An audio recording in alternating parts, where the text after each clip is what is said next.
Hello students, आज जो हम बात करेंगे तो बात की जाएगी आज a pattern of a diversity.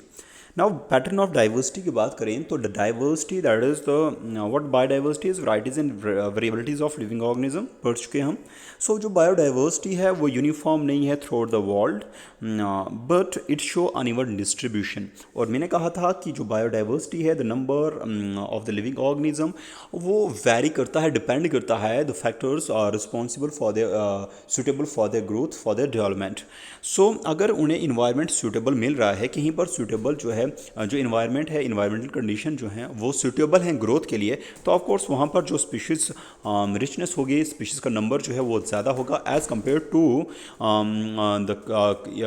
The environment, वो इन्वायरमेंट जहाँ पर where the conditions are not favourable for the growth of species. So we can say that जो बायोडाइवर्सिटी है तो ये यूनिफॉर्म नहीं है throughout the world, but ये शो करती है अनइवन डिस्ट्रीब्यूशन। एंड बायोडाइवर्सिटी जो है it is affected by two factors, एक होता है आपका लैटिट्यूडनल ग्रेडियंट एंड दूसरा आपका है स्पीशीज एरिया रिलेशनशिप। सो सबसे पहले बात करें तो लैटिट्यूडनल ग्रेडियंट है क्या। देखो जनरली हम बात करते हैं, we can say that that is earth जो है into divide into what latitude and longitude. So latitudinal gradient क्या, let be this is the equator, and this one is the equator. Now 23 toward north is your tropic of this 23.5 toward the north is your tropic of Cancer, and here we have tropic of Capricorn, and these are your poles, and this is your tropic area, ठीक है। This is your North Pole, this one is your what South Pole. कहता है कि जो tropics हैं that is latitudinal range of 23.5 north and 23.5 south, मतलब ये वाला range Tropic of Cancer and Tropic of Capricorn के बीच में, यहाँ पर जो है जो स्पीशीज़ रिचनेस है, स्पीशीज़ का नंबर जो है बहुत ज़्यादा पाया जाता है than as compare to the temperate region, ठीक है ना, टेम्परेट एंड पोलर रीजन। तो 23.5 के जब आगे चले जाएंगे हम तो then it include your temperate region, then is your that is what we have, that is your polar region, ठीक है ना, that is North Pole and this one is the South pole.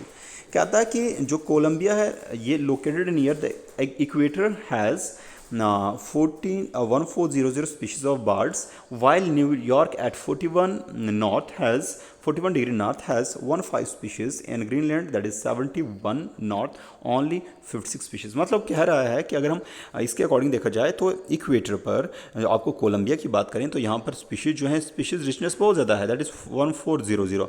Then जैसे ही हम पोल की तरफ move करते हैं तो जो स्पीशीज़ का यहाँ पर एग्जाम्पल एक्चुअली ये बर्ड्स की, तो बर्ड्स की स्पीशीज़ का नंबर जो है वो डिक्रीज होते रहता है। इट मीन्स जो जो आपका ये वाला एरिया है that is 23.5 toward north, from north up to 23.5 to south, यहाँ पर स्पीशीज़ का नंबर जो है ज़्यादा है, ठीक है ना। Now we can say that the India with much of its land area is tropical latitude has more than 18 species of birds. So अगर हम इंडिया की बात करें तो इसका मैक्सिमम एरिया जो है where it lies in the tropical latitude and it has 1200 species of what birds.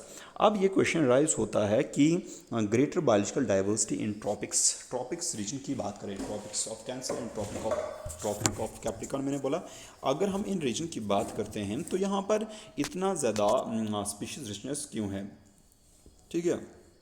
सो इसके पीछे we have number of hypothesis that explain the higher diversity in tropics, ठीक है। सबसे पहला ये है कि अगर टेम्परेट रीजन की बात करें तो टेम्परेट रीजन जो हैं आपके ठंडे रीजन्स हैं, वहाँ पर there is a frequent glaciation in the past, ठीक है, जिसकी वजह से ये ग्लेशियर्स की वजह से मोस्ट स्पीशीज़ जो हैं वहाँ पर किल हो जाती हैं। So it killed the most of the species.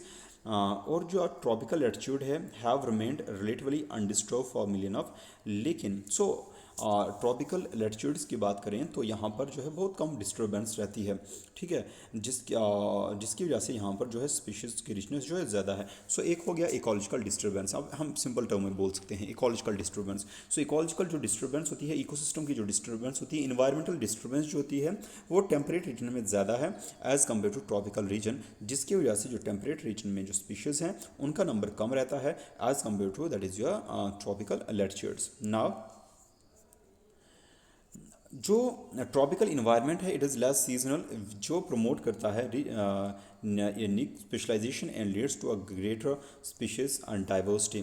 तो अगर हम ट्रॉपिकल इन्वायरमेंट की बात करें तो हम सिंपल कह सकते हैं कि दिस जो ट्रॉपिकल इन्वायरमेंट है ये it provide conditions which are suitable for the specialization of the growth of some species, जिसकी वजह से यहाँ पर जो species diversity है it is greater, and one more is more solar energy जो है is available in the tropic which contribute to higher productivity and in turn might contribute in directly to greater diversity. अब ये भी important है, देखो ये for example this one is, तो ये आ गया आपके पोल, ये आ गया आपके this one is the equator. अगर सन लाइट की बात करें, लेट दिस इज द सन, सो जो लाइट जो होती है वो डायरेक्टली फॉल करती है यहाँ पर इक्वेटर पर, एंड लेस लाइट जो है फॉल करती है कहाँ पर, पोल्स पर. सो अगर हम इक्वेटर की बात करें रिसीव करता है मैक्सिमम सनलाइट, एंड पोल्स की बात करें तो सनलाइट विद लेस इंटेंसिटी जो है रिसीव करते हैं. सो सोलर एनर्जी की बात करें तो सोलर एनर्जी जो है ज़्यादा अवेलेबल होती है कहाँ पर, ट्रॉपिक्स में, इन रीजन में, as compare to the poles. तो जिसकी वजह से जो सोलर एनर्जी है it leads to higher productivity and in turn contribute directly और indirectly to the greater diversity.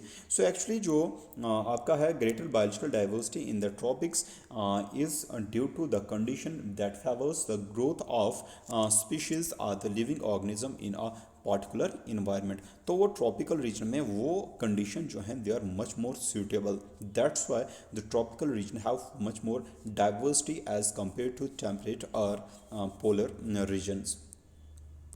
दूसरा जो था आपका that is species area relationship.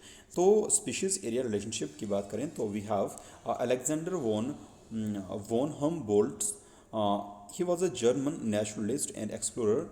इसने ऑब्जर्व किया कि किसी भी रीजन में जो स्पीशीज रिचनेस होती है, तो स्पीशीज रिचनेस जो है number of species present in a particular area, वो इंक्रीज होता है with increase explored area, but only up to a limit. तो फॉर एग्जांपल कोई एरिया है तो उसमें जो है स्पीशीज जो रिचनेस है वो इंक्रीज होती है with increase explored area.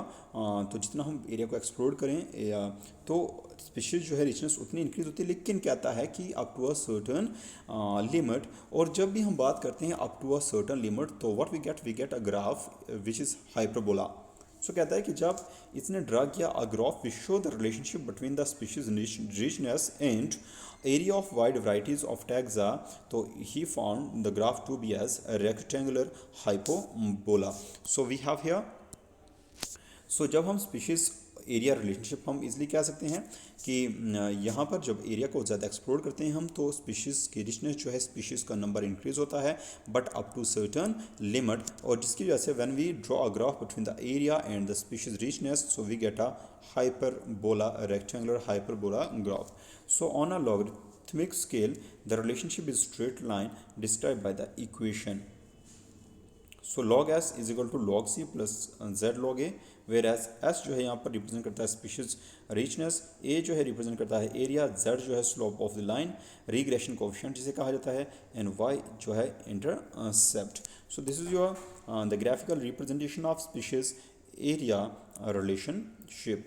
And now one more thing is, अगर हम बात करें तो स्पीशीज़ की इम्पोर्टेंस क्या है स्पीशीज़ डाइवर्सिटी की इकोसिस्टम के लिए, तो द इम्पोर्टेंट इज़ फर्स्ट रहता है आपका stability of all of you know कि इकोसिस्टम में हर स्पीशीज़ का होना नेसेसरी है, हर एक का अपना रोल है इकोसिस्टम में. हर एक लिविंग ऑर्गेनिज्म एक दूसरे पर डिपेंड होता है फूड के लिए, शेल्टर के लिए, ठीक है.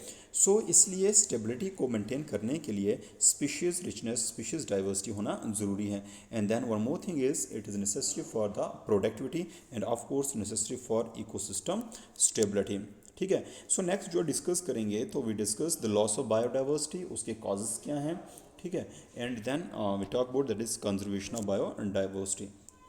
Thank you.